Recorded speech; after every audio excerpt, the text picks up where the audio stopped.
Do ponuky nám čerstvo pribudla aj táto Insignia z roku 2022. Dieselový motor, 8-stupňová prevodovka, výkon 128 kW, krásna čierna farba, nabitá technológiami vo veľmi slušnej výbave. Pozrime sa najskôr na batožinový priestor, obrovský kufor,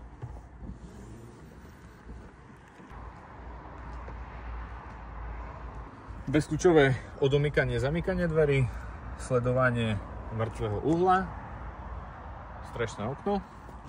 Ako prvé si všimnete elektrickú pamäťovú sedačku s masážnou funkciou,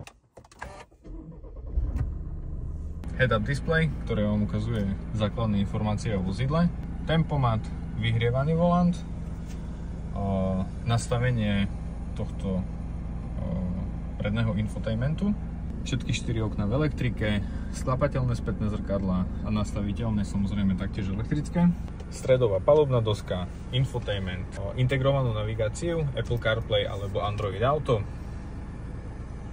Takto nejak vyzerá home screen,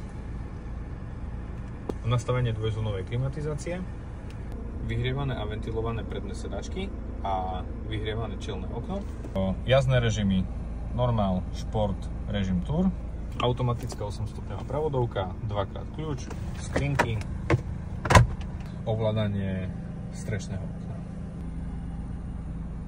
Veľmi pekný zachovali interiér, pekné ergonomické sedačky, takže ešte rýchly pohľad na interiér a na sedadlá. Veľmi pekné bočné vedenie, ktoré sa dá myslím, že nastaviť aj tu, zúžiť alebo vyfúknuť. Poďme sa pozrieť dozadu. Veľmi veľa miesta na nohy. Miesta na nohy je tu fakt neurekom. Vyhrievané zadné sedadlá, výduchy, klimatizácie a 2x USB-A. Ešte jeden rýchly pohľad na palubovku.